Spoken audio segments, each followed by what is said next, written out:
અને અત્યારે મહત્વપૂર્ણ સમાચાર આવી રહ્યા છે ગાંધીનગરથી। ગાંધીનગરમાં વ્યાયામ શિક્ષકો દ્વારા વિરોધ કરવામાં આવ્યો છે। વિધાનસભા ગેટ એક તરફ આ વ્યાયામ શિક્ષકોએ કૂચ શરૂ કરી છે। કાયમી કરવાની માંગ સાથે વિરોધ કરવામાં આવી રહ્યો છે, ત્યારે સમયસર પગાર ન મળતો હોવાની પણ રજૂઆત કરવામાં આવી છે। અનેક રજૂઆતો છતાં પ્રશ્નો હલ નથી થતા। કશ્યપ અમારી સાથે જોડાયેલા છે। કશ્યપ, વ્યાયામ શિક્ષકો પોતાની માંગણી સાથે વિરોધ કરી રહ્યા છે, શું માંગ છે તેમની?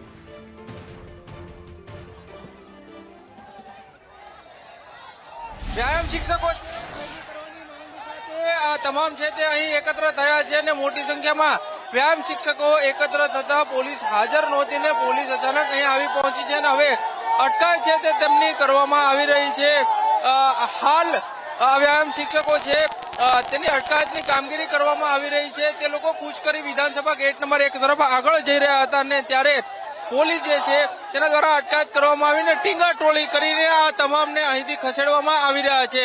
તે લોકોની માંગણી છે કે છેલ્લા 15 વર્ષથી તે લોકોને કાયમી કરવામાં આવતા નથી અને તે લોકો સતત સરકાર પાસે માંગ કરી રહ્યા છે। તે લોકો રજૂઆત કરી રહ્યા છે, તેની રજૂઆત છે તે ધ્યાને લેવામાં નથી આવતી અને સરકાર જે છે તે બહેરા કાને તેની વાત છે, તેની રજૂઆત છે તેને નકારી રહી છે ને તેના વાત કરવા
આવી છે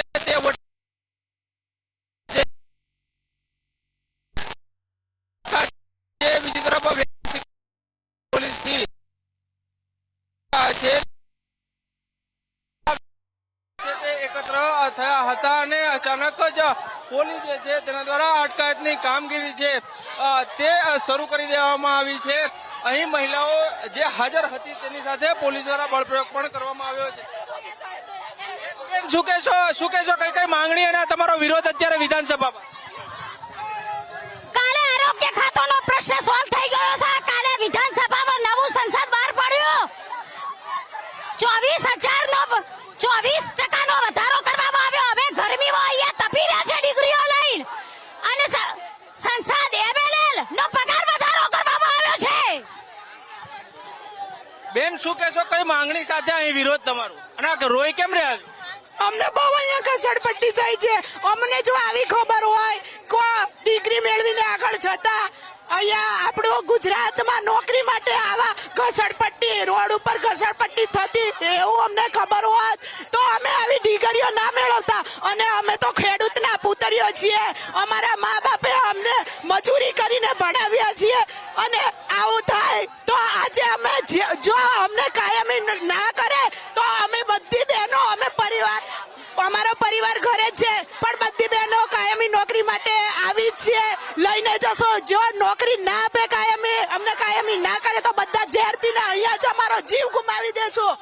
તો જે પ્રમાણે અહીં વ્યાયામ શિક્ષકો જે છે તે રજૂઆત તેની સરકાર પાસે પહોંચાડી રહ્યા છે, પરંતુ સરકાર જે છે તે આ રજૂઆતો સાંભળતી નથી ને તેના કારણે અંતે આ આંદોલનનો માર્ગ તેમના દ્વારા અપનાવવામાં આવ્યો હોવાનું તેમના દ્વારા કહેવામાં આવી રહ્યું છે અને હજી પણ અહીં તે પોતાની માંગણીઓ છે તેની સાથે અહીં વિરોધ જે છે તે તેમના દ્વારા કરવામાં આવી રહ્યો છે। જી બિલકુલ કશ્યપ, ત્યારે જે વ્યાયામ શિક્ષકો અત્યારે આંદોલનના માર્ગે છે, પોલીસ દ્વારા અટકાયત કરવામાં આવી છે, કયા પ્રકારની કાર્યવાહી?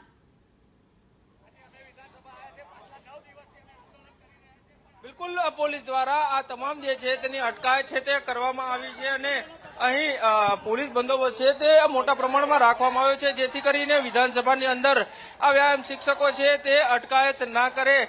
પોલીસ દ્વારા અહીં તમામને અટકાયતની કામગીરી છે તે કરવામાં આવી રહી છે. હાલ 1 કલાક બાદ વિધાનસભા સત્ર શરૂ થશે ને એવા સંજોગોમાં જ આ વ્યાયામ શિક્ષકો છે તેના દ્વારા વિધાનસભા તરફ કૂચ કરવામાં આવીને તેના કારણે જ હવે પોલીસ દ્વારા આ બળપ્રયોગ કરવામાં આવ્યો છે અને તેના દ્વારા આ તમામની અટકાયત જે છે તે કરવામાં આવી રહી છે. પરંતુ આ વ્યાયામ શિક્ષકો છે તે છૂટા છવાયા અહીં એકત્ર થયા હતા અને હવે પોલીસ જે છે એક બાદ એકની અટકાયત છે તે કરી રહી છે અને અહીંથી તમામને રવાના કરી રહી છે. તો બીજી તરફ જે વ્યાયામ શિક્ષકો છે તે પણ પોતાની માંગ સાથે અડગ છે અને તે લોકોનું વિરોધ પ્રદર્શન છે તે પણ અત્યારે હાલ અહીં વિધાનસભા ગેટ નંબર 1 ની નજીક કરવામાં આવી રહ્યું છે. જી બિલકુલ કશ્યપ, આપનો ધન્યવાદ આ માહિતી માટે થઈને.